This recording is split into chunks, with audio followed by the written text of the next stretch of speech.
नमस्कार, मैं हूं सुधीर चौधरी और डीडी न्यूज पर इस नए शो डी कोड में आपका बहुत बहुत स्वागत है। आज सबसे पहले आपको एक ऐसी खबर दिखाएंगे जिसमें टीआरपी कम है और एक परिवार का दर्द ज्यादा है। पंचकुला में 7 लोगों के एक परिवार ने एक कार में बैठकर सामूहिक आत्महत्या कर ली। ये परिवार बुरी तरह से कर्ज में डूबा हुआ था और जब किसी भी दोस्त या रिश्तेदार ने मदद करने से इनकार कर दिया तो उनके सामने यही एक आखिरी रास्ता बचा था। आज हम कर्ज के इसी दर्द को आपके सामने डिकोड करेंगे, क्योंकि हमारे देश में आज भी करोड़ों परिवार शायद ऐसे होंगे जिन पर कोई ना कोई कर्ज जरूर होगा। इसके बाद आपको ये दिखाएंगे कि अपने आप को अभिव्यक्ति की आज़ादी का चैंपियन बताने वाला अमेरिका अब छात्रों को वीज़ा देने से पहले उनका सोशल मीडिया प्रोफाइल चेक करेगा। अमेरिकी सरकार ऐसा करके ये जानना चाहती है कि इन छात्रों की सोच क्या है और उनके विचार अमेरिका की राष्ट्रीय नीति और विचारधारा से कहीं अलग तो नहीं है। और आज बड़ा सवाल यह उठता है कि जब सोशल मीडिया पर लोग हमारे ही देश के खिलाफ लिखते हैं, कश्मीर पर दुष्प्रचार फैलाते हैं, तब ऐसे लोगों के विचारों को अमेरिका की ये बड़ी बड़ी सोशल मीडिया कंपनियां अभिव्यक्ति की आज़ादी मानती हैं और उन्हें ब्लॉक करने से इनकार कर देती है। और आखिर में आपको ये बताएंगे कि आज देश में BSNL इज बैक ट्रेंड क्यों कर रहा है। इसका कारण यह है कि सरकारी टेलीकॉम कंपनी BSNL ने 18 वर्षों के बाद लगातार दूसरी तिमाही में 280 करोड़ रुपए का मुनाफा कमाया है। आज आपको यह बताएंगे कि BSNL, दूरदर्शन, इसरो और स्टेट बैंक ऑफ इंडिया जैसे सरकारी उपक्रम आपके असली हीरो हैं। इनमें ग्लैमर और चमक दमक भले ही आपको कम दिखाई देता हो, लेकिन यही आपके सुख दुख के सच्चे साथी हैं। लेकिन आज डिकोड की शुरुआत हम उस खबर से करेंगे जिसके बारे में पूरा देश बात कर रहा है। लेकिन इस खबर में टीआरपी नहीं है, इस खबर में मसाला नहीं है, इस खबर में कर्ज का दर्द है। इसलिए आज भले ही टीआरपी ना मिले हमें, लेकिन हम चाहते हैं कि आप सब इस कर्ज के दर्द को महसूस करें। ये खबर हरियाणा के पंचकुला से आई है, जहां एक परिवार के 7 लोगों ने एक गाड़ी में सामूहिक आत्महत्या कर ली।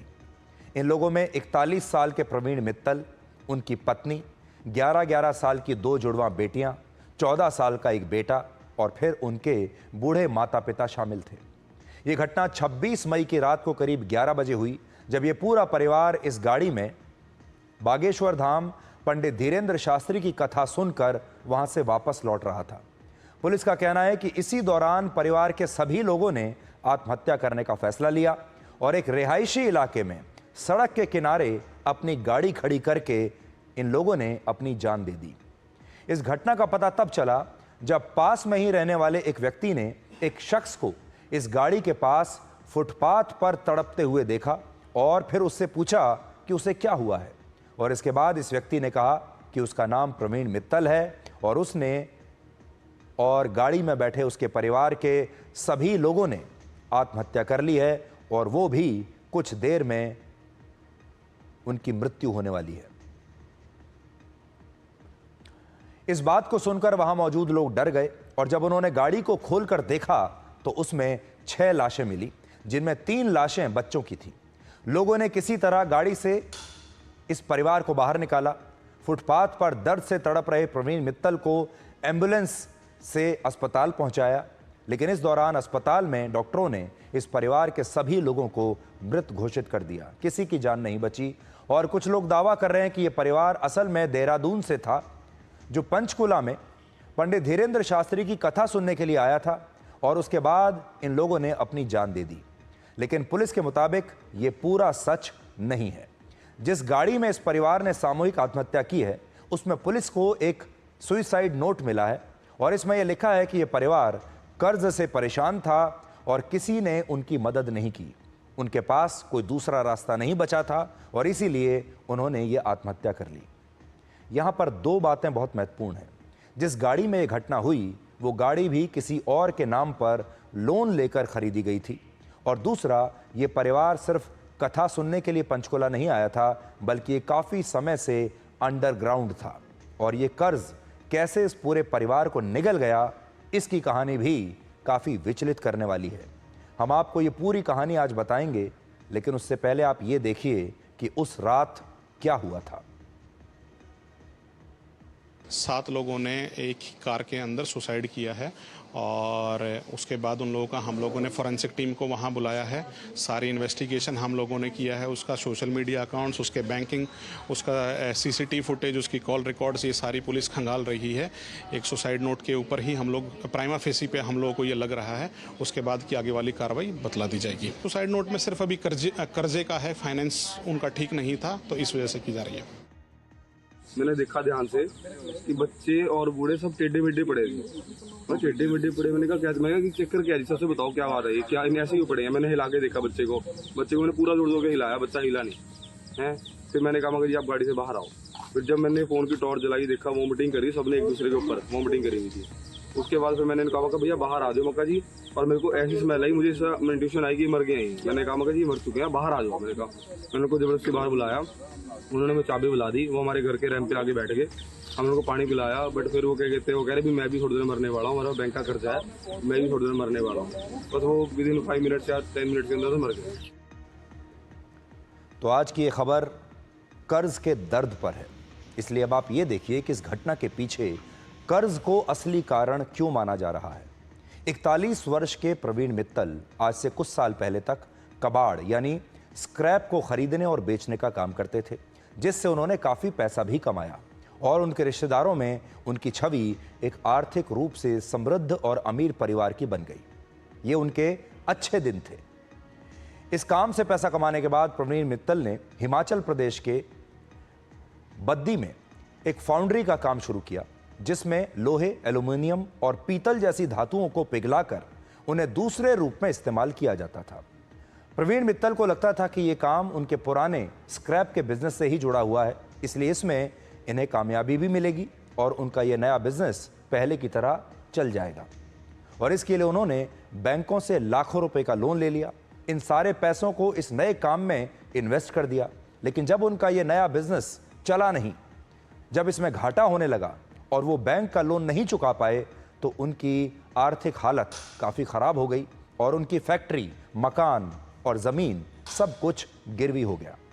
ऐसा दावा है कि जब इस परिवार के पास पैसा था, तब रिश्तेदारों का आना जाना लगा रहता था।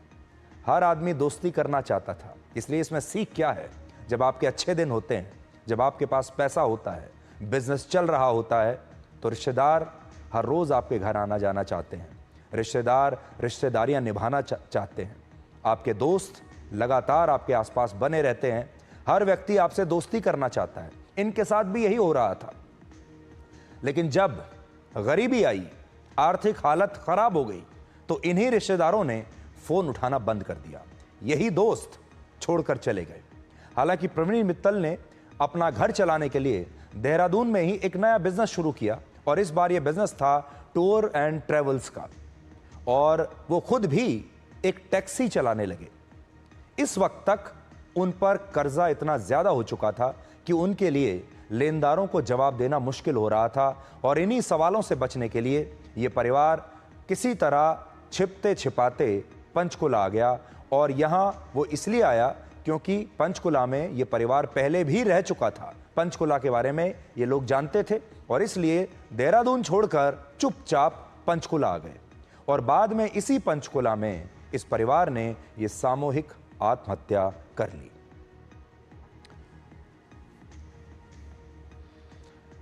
प्रवीण मित्तल के रिश्तेदारों ने भी इस बात की पुष्टि की कि यह पूरा परिवार भारी कर्ज में डूबा हुआ था।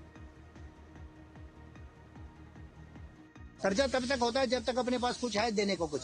अब बैंक वालों ने भी जो प्रॉपर्टी मर्ज कर ली थी, सारी गाड़ियां थी, ये सब कुछ भी देके नहीं गए। देहरादून आज से 10 साल पहले ये देहरादून गए थे। ये अपना फ्लैट, जिनके 2 फ्लैट थे वो भी खुला छोड़ के गए थे। एक गाड़ियां थी, जो भी सामान था, ये वहीं मिल थी, इनकी अपनी फैक्ट्री थी, मशीनरी थी, जो भी वहीं छोड़ के सब के बिना कपड़ों के तक गए। देहरादून चुपचाप चले। कर्जा 15-20 करोड़ रुपए का कर्जा था। और प्रवीण मित्तल का एक वीडियो हमारे पास आया है, आप देख सकते हैं। उनकी मौत से ठीक पहले का ये वीडियो है। तेरा फोन है, छोड़ दे इसको, वीडियो बना दे, अपना फोन बना दे। मेरा फोन तेरे पास है, फोन आएगा इसका। ठीक है, तो कितना बोलते हैं? मेरा फोन क्या, मेरा फोन दे, तेरा ही फोन है ये, बस छोड़ दे इसको, वीडियो बनने दे, अपना फोन बना ले। मेरा फोन तेरे पास फोन आएगा इसका, ठीक है कितना बोलते हैं, मेरा फोन क्या, मेरा फोन दे, तेरा ही फोन है ये, बस छोड़ दे इसको, वीडियो बनने दे, अपना फोन बना ले। मेरा फोन तेरे पास फोन आएगा इसका, ठीक है कितना बोलते हैं, मेरा फोन क्या, मेरा फोन दे, तेरा ही फोन है ये, बस छोड़ दे इसको, वीडियो बनने दे, अपना फोन बना ले। मेरा फोन तेरे पास फोन आएगा इसका, ठीक है। तो जिस वक्त इस परिवार ने इस कार में बैठकर आत्महत्या की, पूरा परिवार तो कार में था, लेकिन प्रवीण मित्तल बाहर फुटपाथ पर बैठा हुआ था। और उनकी मृत्यु से ठीक पहले प्रवीण मित्तल से कुछ लोगों ने बात की, उनसे पूछ रहे थे कि आप कौन हैं, और तब उन्होंने बताया कि मैंने भी जहर खा लिया है और मेरी मृत्यु भी निश्चित है। ये ठीक उस समय का वीडियो है। इस घटना का जो पहलू लोगों को सबसे ज़्यादा परेशान कर रहा है वो ये है कि जितने भी लोग इस परिवार के संपर्क में थे, उन्हें कभी भी इस बात का एहसास ही नहीं हुआ कि ये परिवार कितनी बड़ी परेशानी में है, और बात यहाँ तक पहुँच सकती है कि ये आत्महत्या करने के बारे में भी सोच सकते हैं। किसी ने ये कल्पना ही नहीं की थी। ये परिवार जब भी किसी से मिलता था तो यही कहता था कि वो ठीक ठाक हैं और सब कुछ अच्छा चल रहा है, और लोग उनकी इस बात को मान भी लेते थे। आज इसमें सीख क्या है? इस घटना में सीख ये है कि असल में जब भी आप किसी से मिलते हैं तो आप यही पूछते हैं कि आप कैसे हैं, आपका हाल क्या है। आपसे भी लोग यही पूछते हैं और आप भी लोगों से यही पूछते हैं कि आप कैसे हैं। ये सवाल हर रोज़ न जाने कितने लोग हमसे पूछते हैं, और हर बार हमारा जवाब होता है मैं ठीक हूँ, सब अच्छा है। ये जवाब सिर्फ एक औपचारिकता बनकर रह गया है। ये सवाल और ये जवाब अब इसके कोई मायने नहीं है। सच्चाई ये है कि अक्सर लोग अंदर ही अंदर टूट रहे होते हैं, थक चुके होते हैं, भावनाओं से बोझिल होते हैं, परेशान होते हैं, लेकिन फिर भी एक झूठी हंसी ओढ़कर वो समाज में रहते हैं और कहते हैं मैं अच्छा हूँ, क्योंकि दुनिया उनके आंसुओं से ज़्यादा उनकी हंसी को, उनकी मुस्कुराहट को स्वीकार करती है। हमारा समाज भावनाओं को एक कमज़ोरी समझता है। जैसे ही पता चलता है कि आप परेशान हैं, लोग छोड़कर जाने लगते हैं, और इसीलिए हम अपने दर्द को छुपाते हैं, उसे अकेले झेलते हैं। कोई सुनने वाला नहीं होता, और अगर होता भी है तो हमें डर लगता है कि कहीं हमारी बात को वो हल्के में ना ले ले या कहीं हमें जज ना करे। जब प्रवीण मित्तल और उनका परिवार ये कहता था कि वो ठीक हैं या वो अच्छे हैं, तब अगर लोगों ने उनके पीछे के दर्द को समझ लिया होता, उनके रिश्तेदारों ने समझ लिया होता, उनके दोस्तों ने समझ लिया होता, तो ये परिवार शायद आज भी जिंदा होता।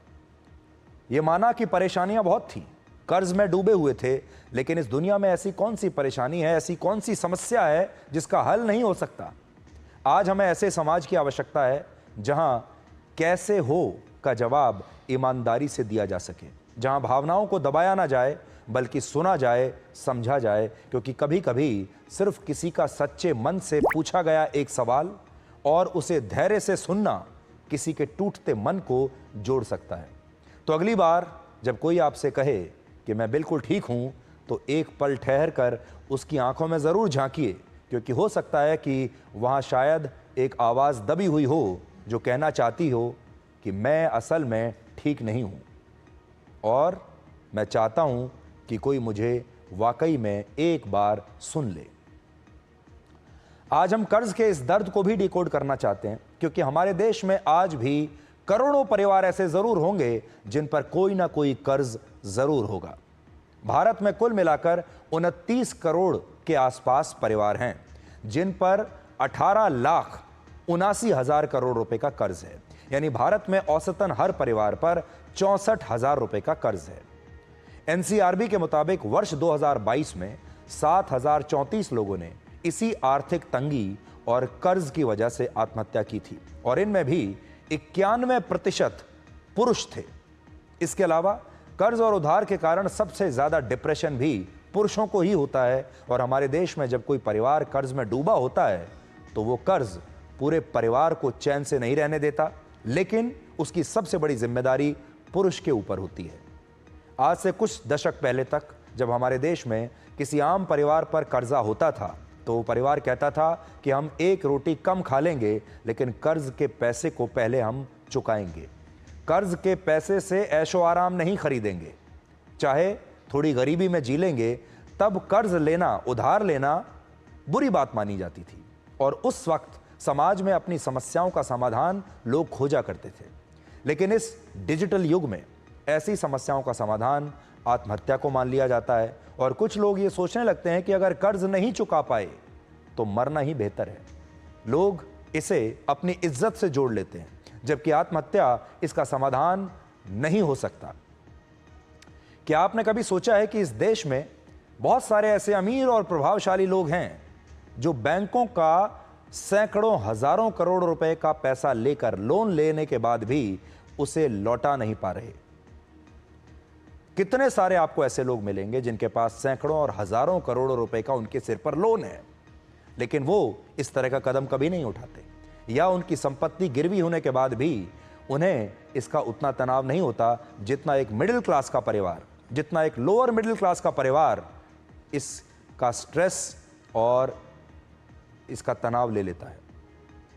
आपने देखा होगा हमारे मिडिल क्लास के परिवारों में और लोअर मिडिल क्लास के परिवारों में, जब वो कोई इंस्टॉलमेंट ईएमआई नहीं दे पाते, जब अपने ट्रैक्टर का, स्कूटर का, गाड़ी का लोन नहीं दे पाते, और लोग जब बैंकों के एजेंट घर में आ जाते हैं, तो लोगों को लगता है कि उनकी पूरे समाज में काफ़ी बेइज्जती हुई है, उन्हें बहुत ख़राब लगता है, और तब लोग, बहुत सारे लोग हैं जो ऐसे कदम उठा लेते हैं। इसका कारण यह है कि वो कर्ज को अपने आत्मसम्मान का विषय बना लेते हैं। लेकिन दूसरी तरफ बैंकों से जिन बहुत बड़े बड़े उद्योगपतियों ने कितने कितने लोन लिए हुए हैं, वो इसे आत्मसम्मान का विषय नहीं बनाते, जबकि भारत के आम लोग इसे समाज से भी जोड़कर देखते हैं और ये भी सोचते हैं कि इससे समाज में उनकी बदनामी होगी, और जब लोगों को उनके कर्ज के बारे में पता चलेगा तो शायद उनके आसपास के लोग, दोस्त, रिश्तेदार उनका फ़ोन उठाना भी बंद कर देंगे।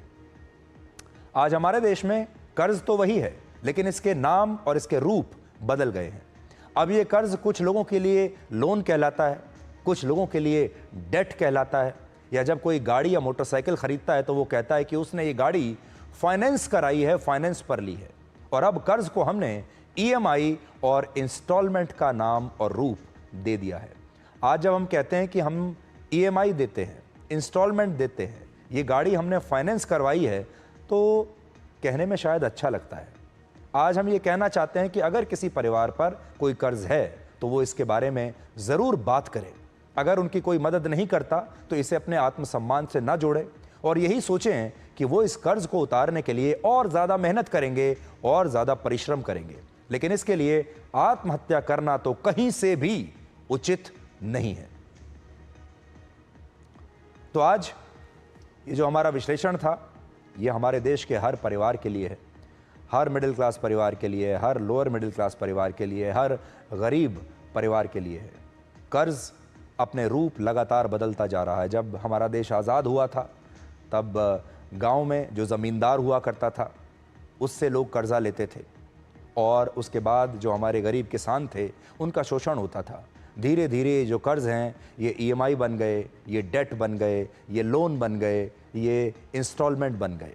लेकिन इस कर्ज ने आज भी लोगों का पीछा छोड़ा नहीं है। इसलिए जब कर्ज भी लें तो सोच समझ कर लें।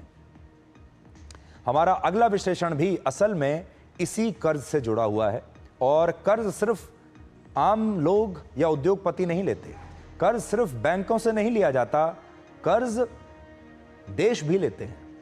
देशों में भी अलग अलग प्रकार के देश हैं, कुछ गरीब देश हैं, कुछ अमीर देश हैं, और गरीब देश भी कई बार अमीर देशों से कर्ज लेते हैं और फिर कर्ज में डूबते चले जाते हैं। इसलिए आज की कहानी है चीन के बारे में, क्योंकि चीन एक बहुत बड़ा साहूकार देश है।